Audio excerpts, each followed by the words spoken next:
Napoleon's War in 1789.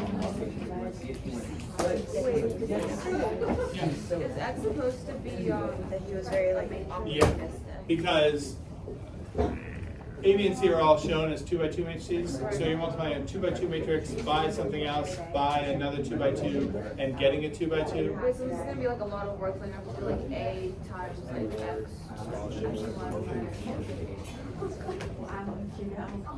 Like set up like a generic 2 by 2. Yeah. You don't have to do that. You can isolate X by using inverses with A and B, and then it's not so bad. Oh, okay. Yeah.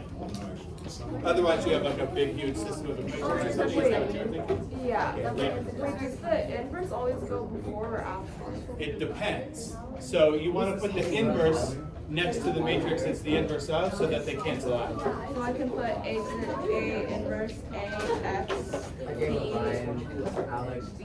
inverse Yes. equals A inverse C inverse. Yes, that's what you want to do. That's right.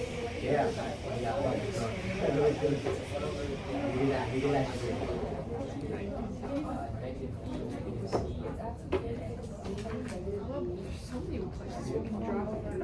Yeah.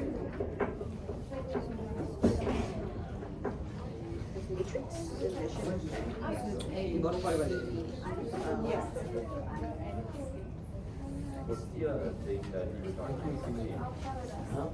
You were talking to somebody?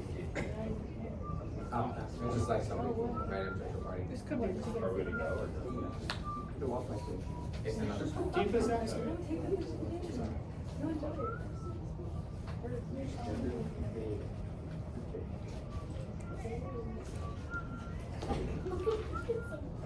I can ask. Okay. All right, so let's go over this one first, and then we'll talk about the new stuff. So, everybody's clear on the idea that big X here is representing a 2 by 2 matrix? It's a matrix, and it's got to be 2 by 2 because you're multiplying a 2 by 2 on its left and a 2 by 2 on its right. So the only thing that could work in both of those spots is a 2 by 2. And if you multiply all three of these 2 by 2s together, you're getting another 2 by 2, right? We know A, B, and C, we're looking for X, okay? The way to do this algebraically is you want to like isolate the unknown here, but we don't have division of matrices. What do we have instead?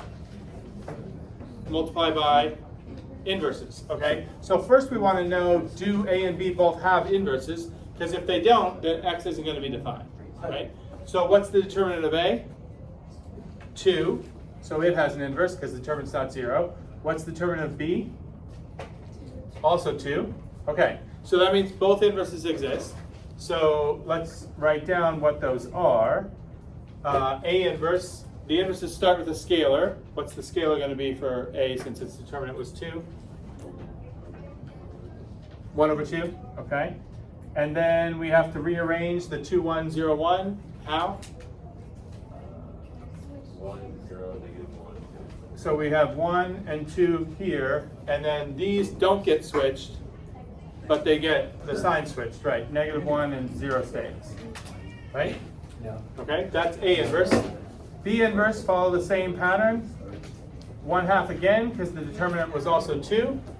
And here we're going to switch the 0 and the 1, and negate the 2 and the negative 1. So negative 2, positive 1. Everybody good there? Okay, now, to get rid of the A and B, you have to multiply by the inverses, but you can't just like stack A inverse and B inverse at the end. You have to multiply the inverses by the matrix they're the inverse of so that you actually get A times A inverse or B times B inverse to give you the I, right? So I need A inverse on the left here, so that will give me an I, right? And then we have X and B. You're not free to like stick stuff in between here, right? You can, this is like one thing, and you can multiply on the left of it or on the right of it, but you can't just put stuff inside, okay? So this will cancel out the A, and then if I put B inverse on the right, that will cancel out the B, right? So then both of these are going to be I's, and I times X times I would just give you X, right? But there's the whole idea of like matrix algebra, do the same thing on the left side and the right side, and it's more than just we multiplied by A inverse and B inverse. So you can't just say over here, that is equal to C times A inverse times B inverse, because what you did is actually multiplied by A inverse on the left, you were like using its rows, and B inverse on the right using its columns. So over here you have to do the same thing. A inverse needs to go on the left of C, and B inverse needs to go on the right. It has to be that way, because remember, matrix multiplication is not commutative. So even though you could multiply these in any order, right? They're all 2 by 2s, so you will be able to get an answer. But since matrix multiplication is not commutative, A inverse C B inverse is going to give you a different answer than, for example, C A inverse B inverse. Does that make sense? And the only one that's going to be right is the one where you do the same things over here that you did over here, which is multiplied by A inverse on the left and B inverse on the right. Okay? So X will be A inverse. That was 1/2 times 1 negative 1, 0, 2. Next comes C, 0, 3, 1, 2. And then B inverse, which also had a scalar of 1/2, and 0, negative 2, 1, 1. Okay, does that make sense? Now, what can we do with the scalars? You have two options. One makes things uglier, the other makes things nicer. What could we do here? Yeah, the easiest thing is pull them out. If you had, like, if these were all multiples of 2, I might just put the scalar in so I don't forget about it. But I don't want to put the scalar in, personal preference, if it's going to make fractions, because matrix multiplication is complicated enough with integers. You don't need to overcomplicate things with bringing in fractions when you don't have to. So unless this can be put in and not create any fractions, I would just pull the scalars out. And the scalars, even though this scalar is way down here, this is real number multiplication. You can move the real numbers around. It's just the matrices that you can't switch, right? So this is 1/4, and then I have to multiply these three matrices together. And we don't have commutative property, but we do have associative property. So you are allowed to choose, like you can't multiply all three of these together at once. You're gonna have to multiply 2 of them, and then take that answer times the one you didn't use. So you can take these two together and then multiply by this, just make sure this stays on the right, or you can multiply these two together and then multiply by this, but make sure this stays on the left if you do it that way. All right, I'll do this. I'll take these two together. So I'm gonna keep that 1/4 out, so it's 1/4, and then double check my arithmetic here. I'm gonna get negative 1, 3 minus 2, 1, 2, 4. Does that look good? If you see me make a mistake, try to tell me before I use that for the next thing. Okay? I did mess up something in 3rd period today, but luckily they caught it before I made a big mess of things. Okay, and then I still have to multiply by this. So again, I'm going to keep the 1/4 out. And this is going to give me rows times columns. So 0 and 1, 1, 2 and 1, 3, 0 and 4, negative 4 and 4. Good? And you could leave the answer like that. There's no rule that says you have to put the scalar in. It's not terrible to do this, so I'll put it in now. But as long as, if you choose to leave the scalar out, as long as it's still there, it's part of your answer. So that's the matrix X that we're looking for. But it would be fine to express the matrix X as a scalar times a matrix. That's something. Okay, any questions about any of the steps we did here? I think they're invisible. Okay, are we good here? Yeah? Do we need to do the inverses? Do you- Because I set X to A, B, C, and D, and it's like multiplied it out. You got like a big system of equations then, right? Yeah. Yeah.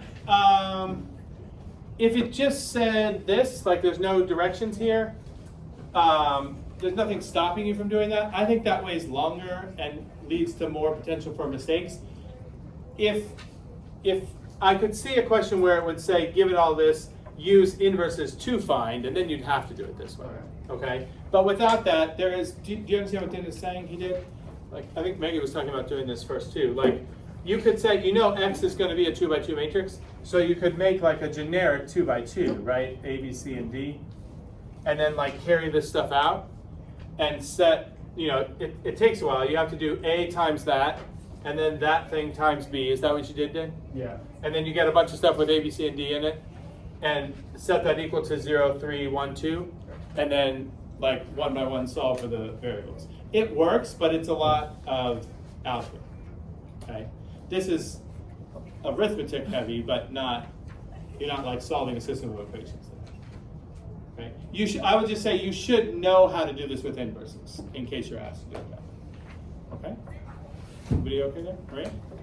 Could you go over again how you termed the order was inverse of A times C times inverse of B? Yeah, on this side, if you want to get rid of these A and B matrices, you want to put the inverse next to the thing it's canceling out. So I need A inverse on the left here, so I have A and A inverse together. Think of this as like one unit that you can't split apart, right? A times X times B. You can't like move stuff inside there. So if I have A times X times B, I'm starting with that, and I want to get rid of the A, I would put the A inverse on the front, because if I put the A inverse over here, I'm not multiplying A and A inverse. I'd be multiplying like B and A inverse. So that wouldn't, like B times A inverse gives me something I don't know. But A times A inverse gives me I. That's what I'm looking to create. So why do you have to, well, actually never mind.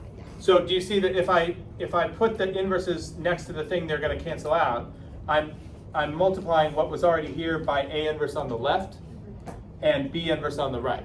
And so that's what I want to do to C. I want to do the same thing. So A inverse needs to go on C's left and B inverse needs to go on C's right. Does that make sense? Okay. Anybody else? Okay. All right. So that is relevant for the quiz.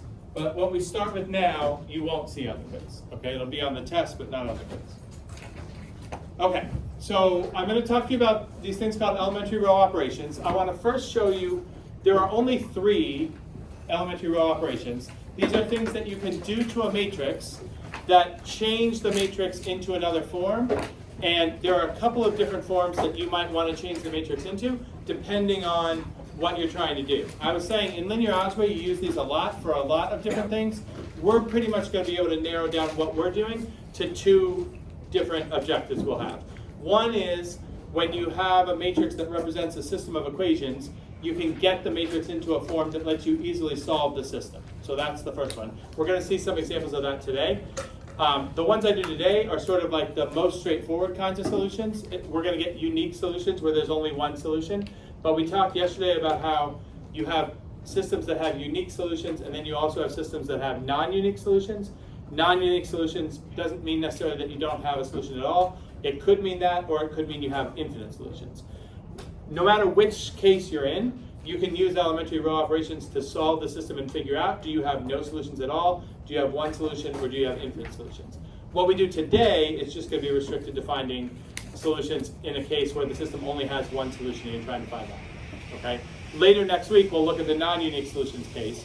And then we're also going to look at another purpose of row operations, which is when you have a square matrix and it's bigger than 2 by 2, and you want to find the inverse of it, you can use row operations to do that also. Fine. Are we going to use to do vectors? Do what with vectors? Like, I'm going to use this topic to do with... You mean, will this topic come back when we're in the vector unit? No, for us it won't. I mean, there are some overlaps to it, but in the stuff that we do with vectors, it's separate from the stuff we're doing with matrices. So elementary row operations, for us, won't come back with vectors. So there's nothing on this unit test on the HO exam? Not directly, but, well, okay, so actually when we're solving the systems, you will also see, you will have occasion to solve systems in the vector unit where you might want to use row operations. You won't have to though, but there might be times where you would use row operations. Yeah.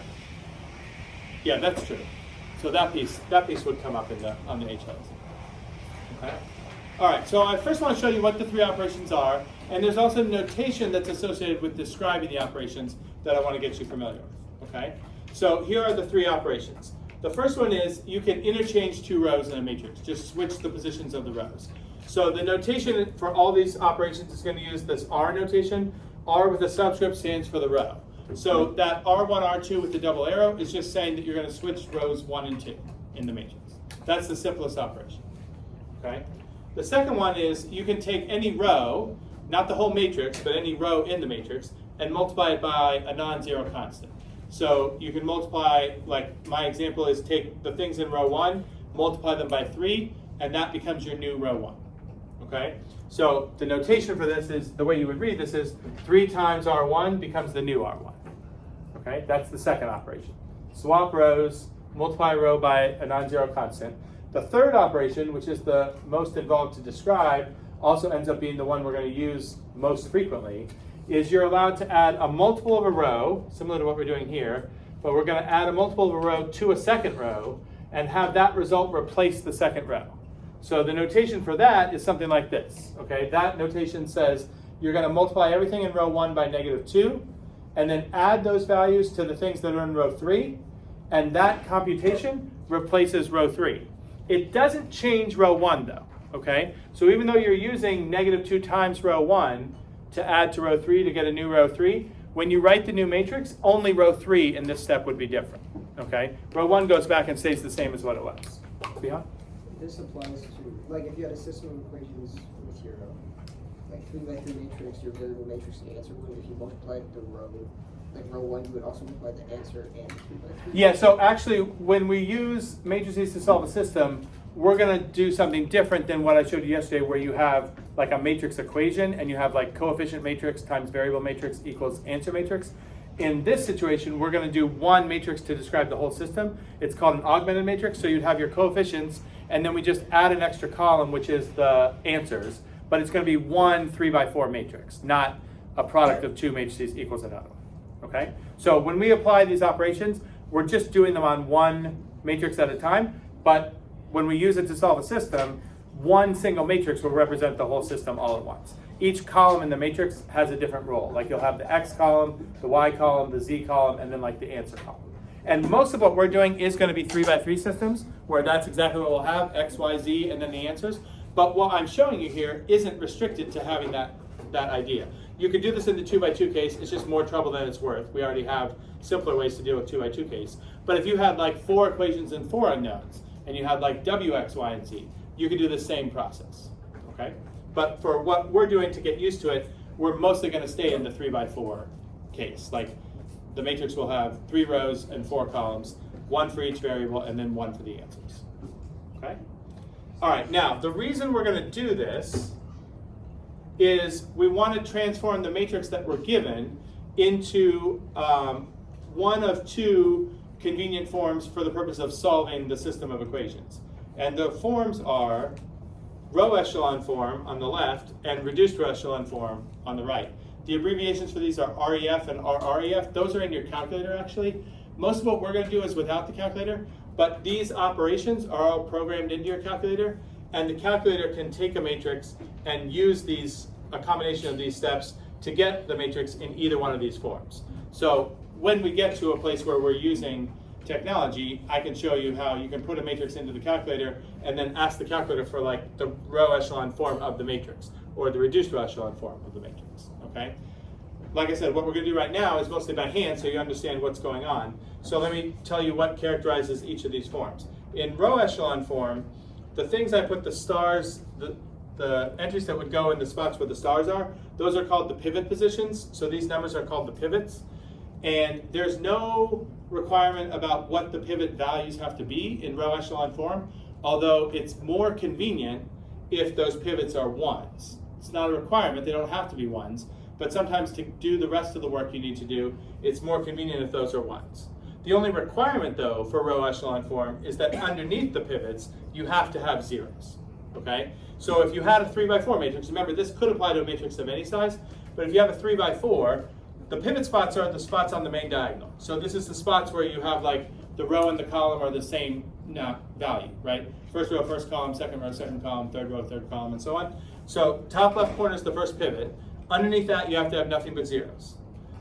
Second row, second column is the second pivot. Underneath that, you have to have a 0. And then if it's a 3x4 matrix, there is one more pivot, third row, third column, but there's nothing underneath that, so there's nothing you have to worry about with that pivot. You just have to have 0s under the pivots. Okay?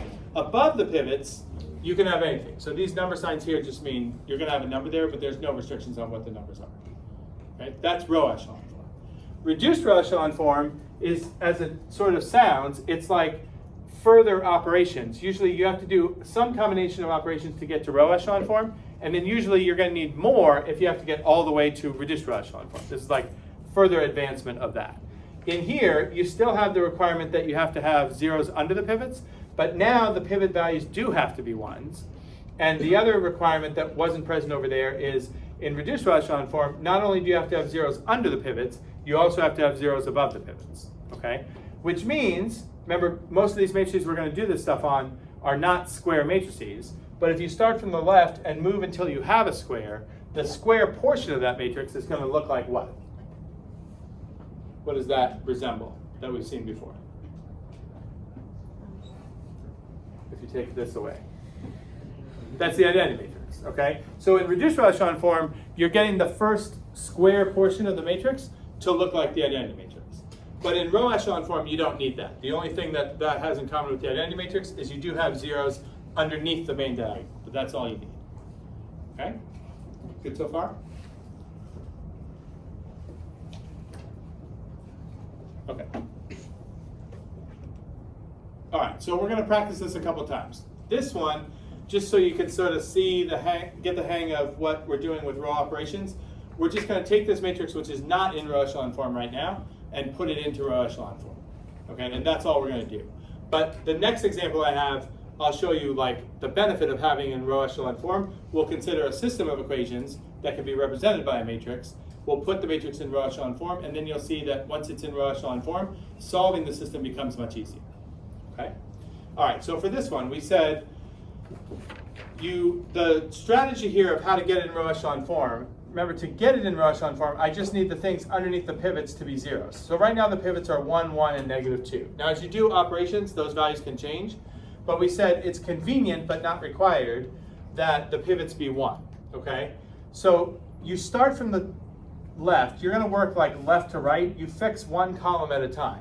And you fix the column by first deciding what your pivot value is gonna be, and once you've committed to a value for the pivot, you get zeros under that pivot, and then that column is done and you move to the next column over to the right, okay? So I already have a pivot of 1 in the first spot right now, that's my first pivot. It's already a 1. If it wasn't a 1, I would look to see if I could use one of those other operations to make a 1 in the pivot if it's not too much trouble. So if this was like a 5, but I had a 1 down here, I would probably switch row 3 and row 1, okay? Or if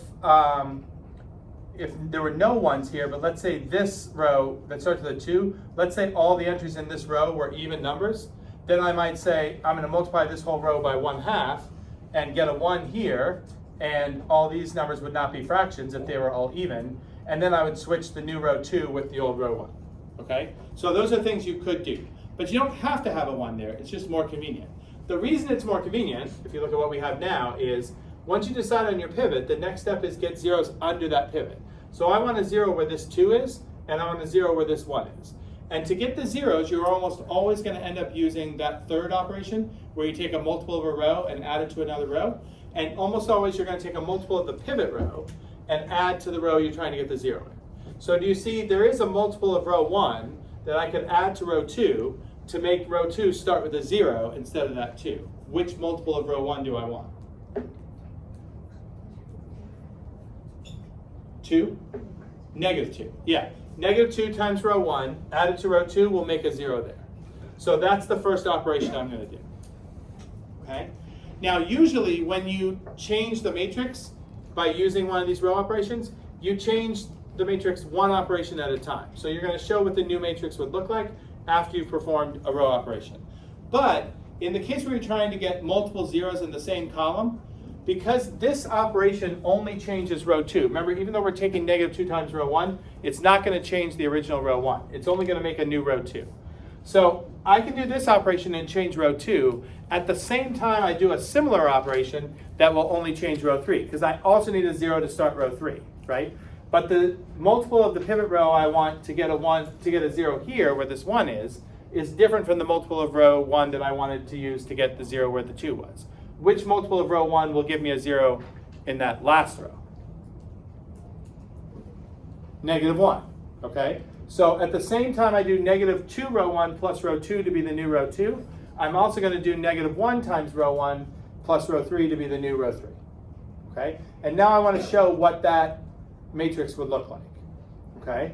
So row 1, even though I'm using 2 different multiples of row 1, I'm not changing row 1 at all. So the new matrix still has 1, 3, negative 1, 15 as the top row, okay? But the second row will now start with a 0 by design. And then do you see where this negative 5, 3, and negative 23 is coming from? If you follow that rule, negative 6 plus 1 is the negative 5. Negative 2 times this negative 1 is 2, plus 1 is that 3. And negative 30 plus 7 is the negative 23. Does that make sense? And then you go back to the original row 1, take negative row 1 plus row 3. So negative 1 plus 1 is the 0, that's by design.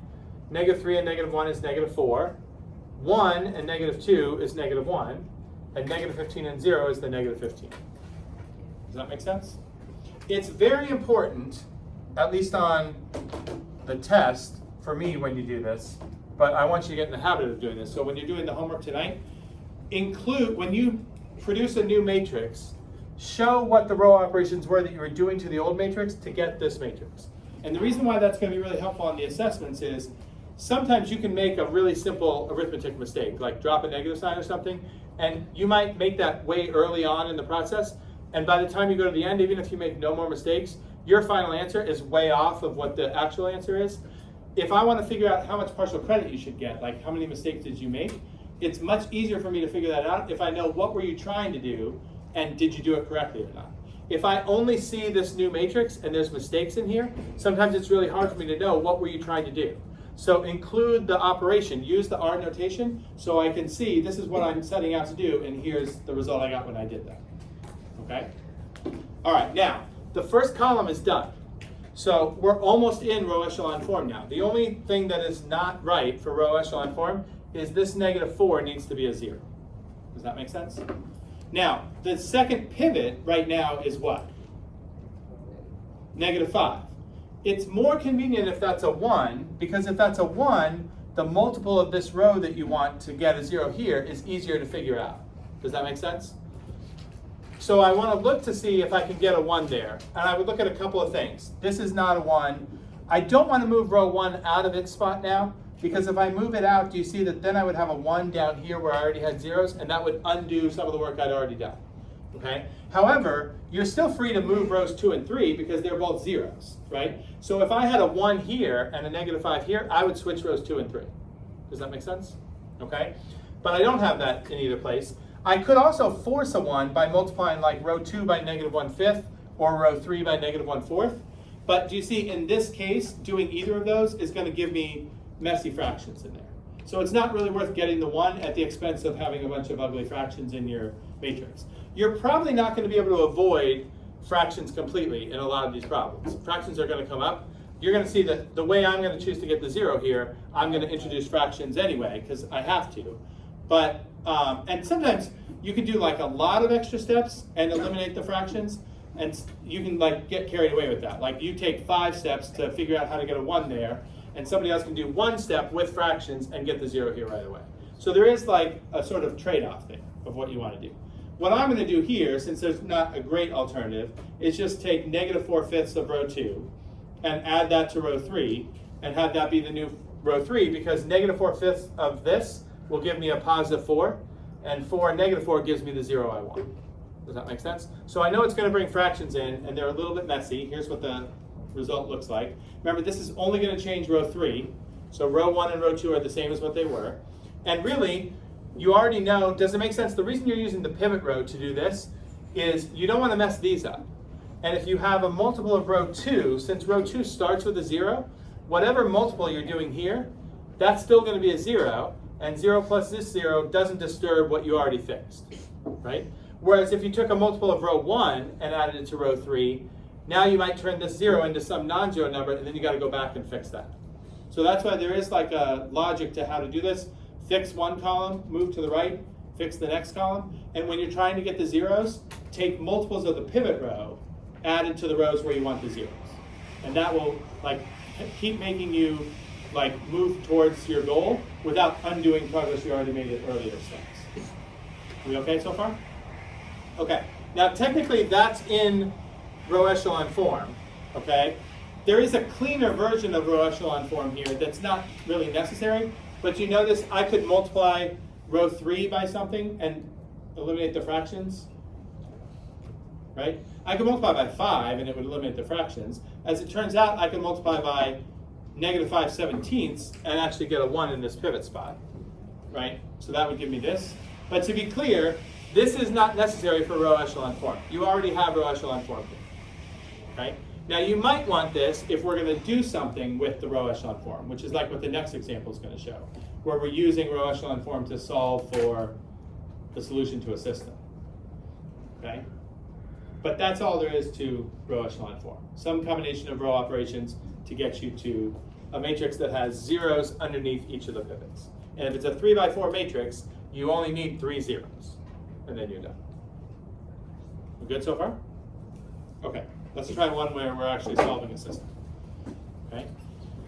So this is like the 3-dimensional equivalent of what I was doing yesterday with you, where we had a 2x2 system and we had 2 lines intersecting in 1 point. In 3x3 systems like this, what is the graph of 2x plus 3y plus z equals 2 representing? It's not a line anymore, right? What is it? It's a plane. So each of these equations is a different plane, right? And if we're saying solve the system, we're asking what points are common to all 3 of these planes. It turns out, we'll look at this in more detail next week, it turns out with linear systems, the same thing that happened in the 2x2 case happens in the 3x3 case. So with this system, there's 3 possibilities. You could have 1 point shared by all these planes, like they all meet in 1 single point. Think of like the 3-dimensional coordinate axes, right, or the coordinate planes, like the xy plane, the yz plane, and the xz plane. They only share 1 point, which is the origin, okay? So there's ways that 3 planes can intersect and only have 1 point in common. If they don't have 1 point in common, then you're in the non-unique case, which means you either have no points at all in common, or what's the other possibility? If it's not 1 point, not no points, well, coinciding was an example of it. It's not the only way you can get it here, but when you have coinciding, how many solutions are there?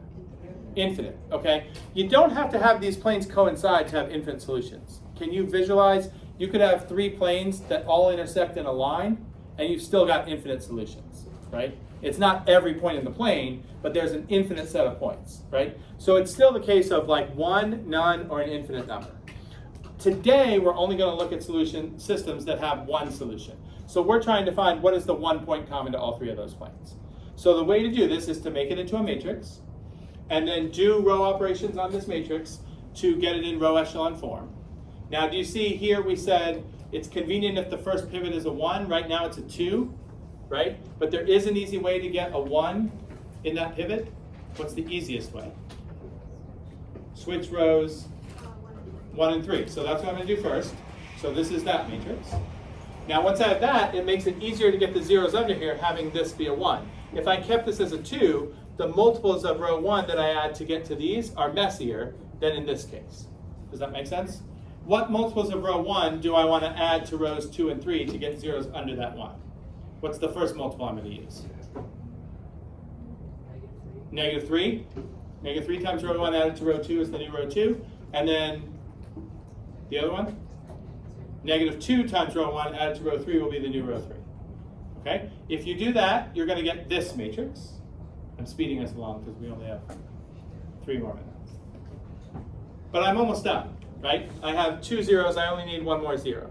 Now, right now, -13 is in the second pivot spot. Is there a reason you think it might be easier to have the -5 in the pivot spot than the -13? Because remember, I could still switch rows 2 and 3 here. Does it seem like it would be better to have the -5 or just leave the -13? Yeah? You can change it to a 1 more easy. Right, because you see all the things in row 3 are multiples of 5. So I'm going to switch rows 2 and 3. That's all I did here. But the reason I'm doing that is because I can get a 1 in row 2 easily now in the pivot spot. And that will make getting this a 0 easier. So I haven't done anything yet, but I'm going to multiply row 2 by -1/5. That's the second operation, right? That gives me a 1 in the pivot spot. And now what multiple of row 2 do I add to row 3 to get the last 0 I need? 13? 13 row 2 plus row 3 is the new row 3? Okay, so this is what I end up with. Now, here's the beauty of row echelon form, okay? It turns out this was the original system we had.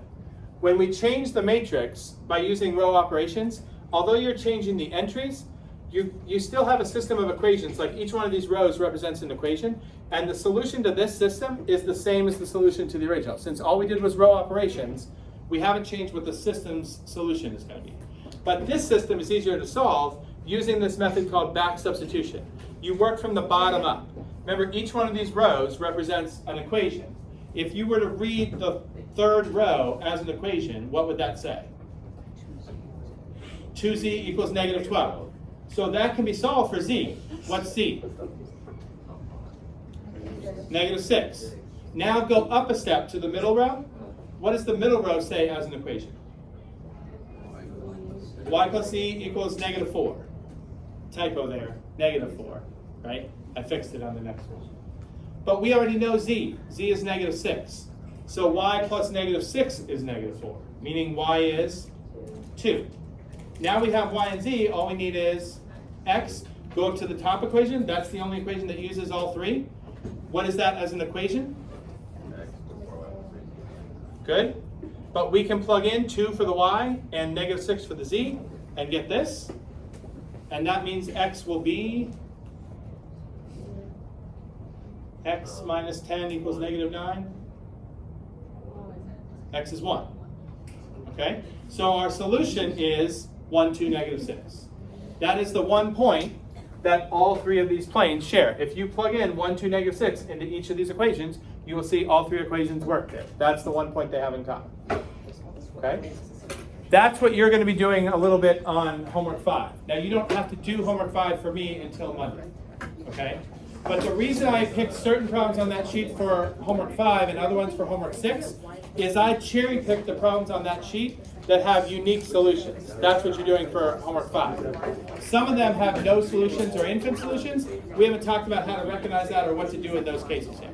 That's what lesson 6 is going to be about. Then why is it just No, you should not use your calculator for any of these. Not yet. All of these you should do without your calculator. But why do I have to bring it Okay, IB problem tomorrow. Row 1. Quiz.